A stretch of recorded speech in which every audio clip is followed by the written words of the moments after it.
En esta quinta lección, quinta semana de estudio del Evangelio de Marcos, vamos a hablar sobre el ministerio de Jesús alrededor del lago. Ese va a ser el tema general y vamos a descubrir que hay muchas cosas que van a suceder en este lugar y que nos van a impresionar porque aquí, pastor, en las acciones, eso ya se ha dicho en lecciones anteriores, en las acciones de Jesús, aunque se mantiene un secreto mesiánico, se va a revelar realmente quién es Él y por qué está aquí. Así que vamos a orar para comenzar con nuestro estudio hoy, porque hoy vamos a hablar sobre calmando una tormenta. Querido Señor, venimos ante tu presencia suplicando sabiduría para poder tener ojos espirituales abiertos a la manifestación del poder de nuestro Señor Jesucristo. Queremos que Él se nos revele a nosotros como se le reveló a sus discípulos. En el nombre de Jesús oramos. Amén. Amén. Para este día, pastor, quizás hay que hacer un recordatorio de lo que venimos estudiando. En el capítulo 4, al principio del capítulo, vemos que Jesús comienza enseñando a una multitud desde una barca. Pareciera que luego en un círculo íntimo ha bajado de la barca, pero Él sigue en mucha actividad.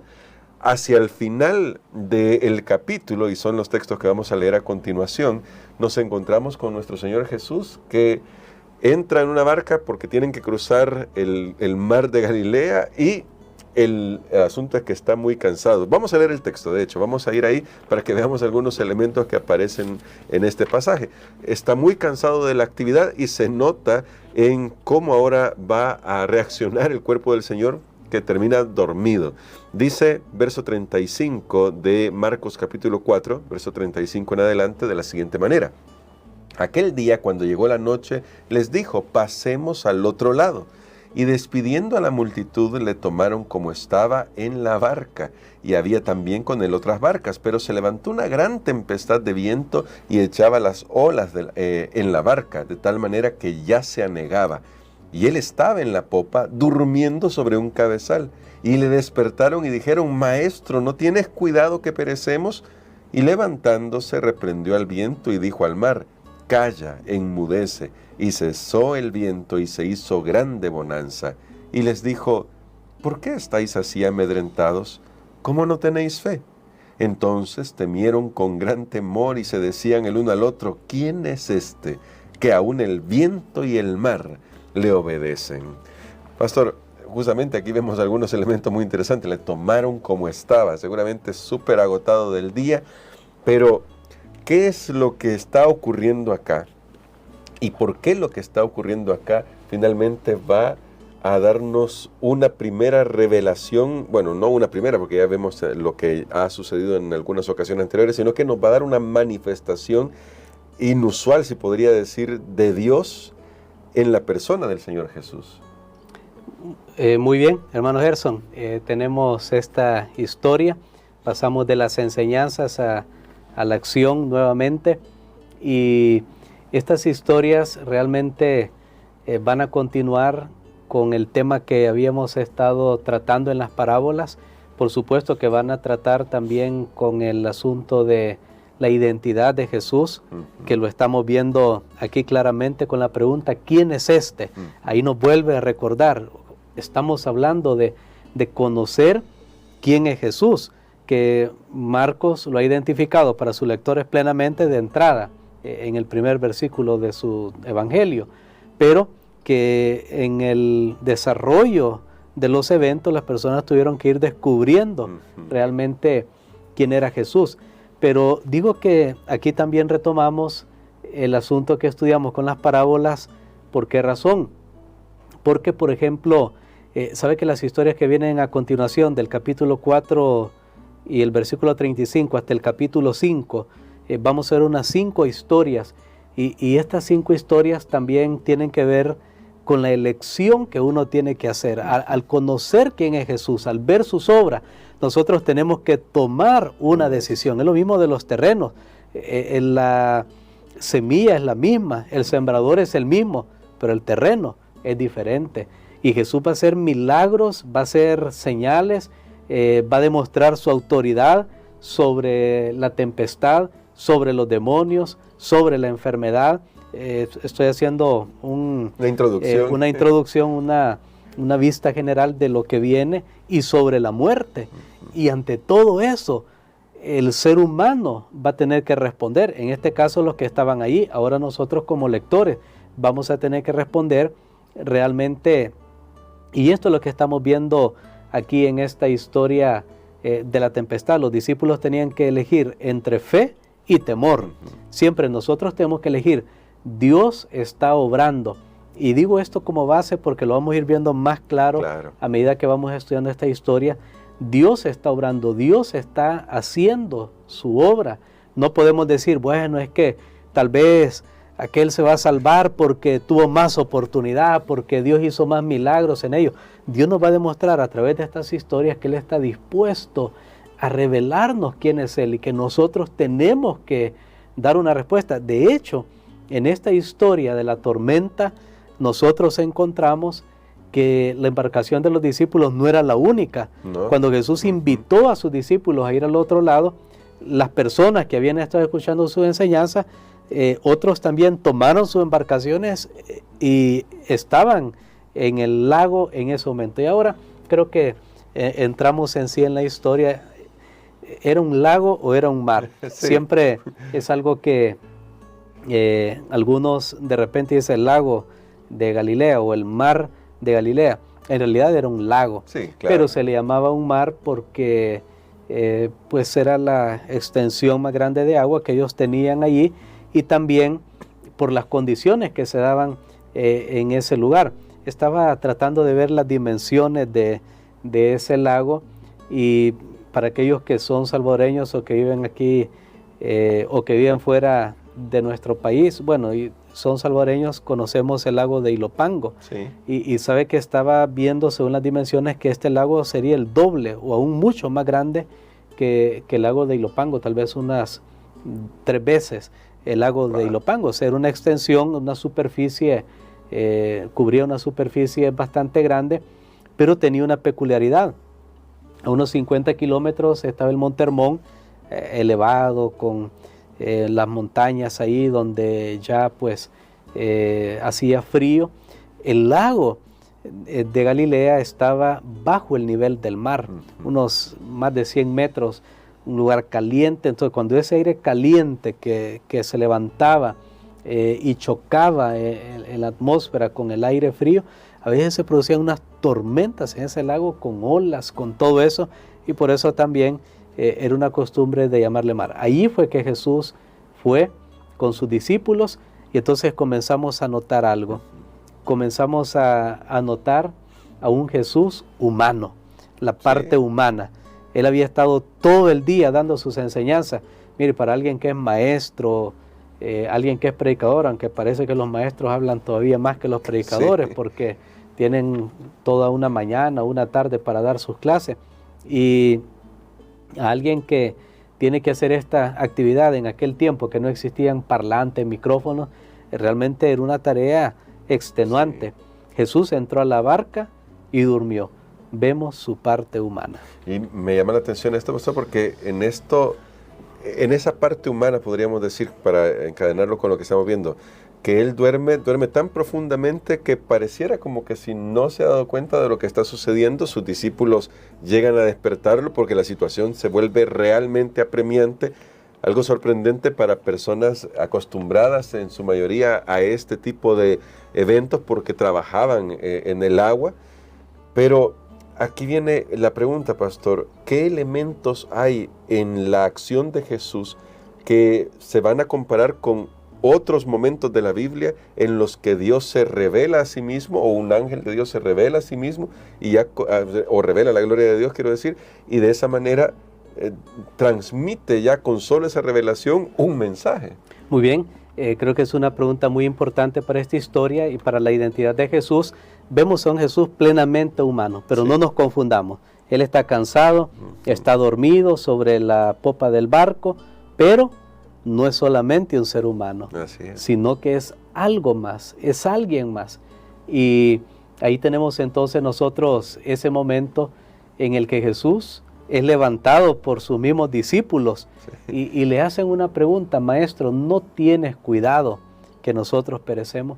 O sea, que hay momentos en la vida cuando parece que Dios nos abandonó, nos dejó, no le interesamos. estamos pasando tormentas de la vida y esto lo unimos nuevamente, por eso es bien importante en la base. Esto lo unimos nuevamente con lo que estaban pasando los lectores Sí. o los oyentes de este Evangelio de Juan, quienes fueron los primeros recipientes de este mensaje. Estaban pasando la gran tormenta de la persecución en sus vidas. El cristianismo no era algo bienvenido en el Imperio Romano. Y sin embargo, aquí ellos podrían preguntarse, bueno, ¿y Dios se interesa por nosotros? Aquí esta historia muestra que a veces hay momentos que parece que Dios se hizo a un lado, que Dios nos abandonó, aunque Él siempre está con nosotros. Creo que esta es una gran lección. Amén. Pero cuando Jesús se levanta allí, Él reprende. A mí me llama la atención cuando nosotros vemos el texto, porque Él reprendió, dice, al viento y al mar.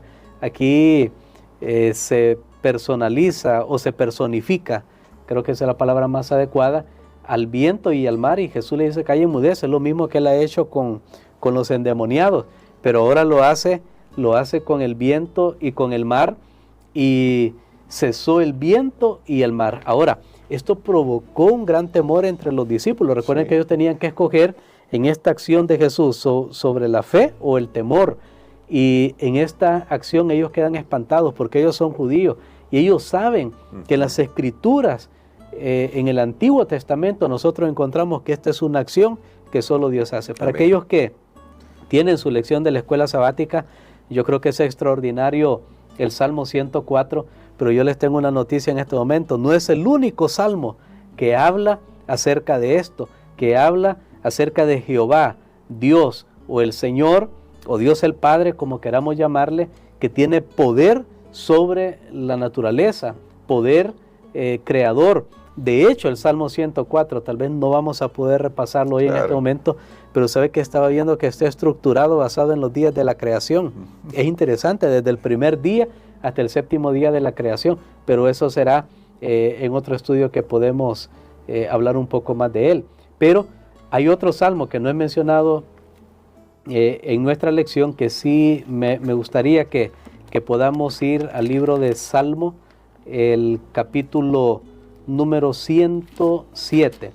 Salmo capítulo 107, y vamos a leer los versículos, bien podemos leer desde el versículo, déjeme ver aquí, 27 hasta el versículo 32. Muy bien, y dice acá, tiemblan y titubean como ebrios y toda su ciencia es inútil. Entonces claman a Jehová en su angustia y los libra de sus aflicciones. Cambia la tempestad en sosiego y se apaciguan sus ondas. Luego se alegran porque se apaciguaron y así los guía al puerto que deseaban. Alaben la misericordia de Jehová y sus maravillas para con los hijos de los hombres. Exáltenlo en la congregación del pueblo y en la reunión de ancianos lo alaben. Muy bien. Noten ustedes que aquí está retratada exactamente la escena que nosotros estamos viendo en el Evangelio de Marcos. Bueno, de hecho, si retrocedemos un poquito más, para tener más contexto, podemos leer los versículos 23 hasta el versículo número 25. Que dice, los que descienden al mar en naves y hacen negocios en las muchas aguas, ellos han visto las obras de Jehová y sus maravillas en las profundidades, porque habló e hizo levantar un viento tempestuoso que encrespa sus ondas. Muy bien, ahí tenemos nosotros el mismo cuadro que estaba pasando ahí en el lago. Estaban en el mar o el lago, estaban en una embarcación. Ellos ahora están clamando, están buscando ayuda. Dice, toda su ciencia es inútil. 4 de los discípulos, podemos estar seguros que eran expertos en esto, eran pescadores, una tercera parte de los discípulos. Yo me imagino que al principio ellos pensaron que iban a poder dominarlo. De hecho, me gusta mucho el libro El deseo de toda la gente. Ellen White narra espectacularmente esta historia, y Elena de White dice, absortos en salvarse a sí mismos, habían olvidado que Jesús estaba entre ellos, porque al principio ellos pensaron, esto lo dominamos, esto ya estamos acostumbrados, ya tenemos experiencia. Claro, llegó un momento que se dieron cuenta que ni la experiencia ni el conocimiento previo que tenían los podía librar, y cuando un rayo alumbró, allí se dan cuenta, ahí está Jesús, y lo despiertan. Pero Noten que aquí dice, si apaciguan sus olas. Es lo mismo que Jesús hizo, pero ahora bien, recordemos eso que usted había enfatizado, que usted nos insinuó con la pregunta, ¿quién es en la Biblia, quién es en la palabra de Dios el que calma la tormenta, el que calma la tempestad? La Biblia dice que es Jehová. Noten que cuando Jesús se levantó a reprender el viento y el mar, Él no hizo una oración para decir, Señor, te pido que en este momento tú calmes la tormenta, como nosotros lo haríamos, como lo hicieron los discípulos, sino que Él directamente los reprende, porque ya vimos que Jesús, estando dormido, refleja su parte humana, pero ahora reprendiendo el viento y al mar, y en el contexto de la palabra de Dios, y bueno, no es el único salmo, la lección menciona el 104, ya leímos el 107, está el Salmo 65, el Salmo 89, usted puede ver en todos ellos, es Dios quien calma la tormenta, es Dios que tiene poder, es Jehová. Entonces, aquí, hermano Gerson, es maravilloso, nosotros podemos estar seguros que en Jesús los discípulos tienen a Dios entre ellos, amén, cuidándolos y ayudándoles en los momentos de necesidad. Y quizás, pastor, para finalizar nuestra reflexión de hoy, llama la atención cómo termina este relato con una pregunta. La pregunta que leíamos, pero vamos a recordarla. Entonces temieron con gran temor y se decían el uno al otro, ¿quién es este que aún el viento y el mar le obedecen? Pero no hay respuesta. Y es interesante, pastor, porque ellos tuvieron que tomar una decisión, responder, pero creo que Marcos, guiado por el Espíritu Santo, nos deja esa misma pregunta ahora a nosotros. ¿Quién es Él? ¿Y cómo respondemos a eso, pastor? Bueno, ante las acciones de Dios, a nosotros nos toca que elegir, como lo que estaba hablando al principio, entre la fe, así como los discípulos, y el temor. ¿Por qué Dios permitió la tormenta? ¿Por qué no respondió inmediatamente? ¿Por qué Jesús estuvo dormido? Hemos visto otras historias en la Biblia, por ejemplo, la resurrección de Lázaro. Jesús se demoró para llegar, Lázaro estaba enfermo, murió finalmente, fue enterrado y hasta ese momento Jesús se apareció. ¿Por qué parece que Jesús calla? Y hay algo bien importante, porque ese tiempo de silencio de Dios, de demora aparente, ahí se refleja si tenemos fe.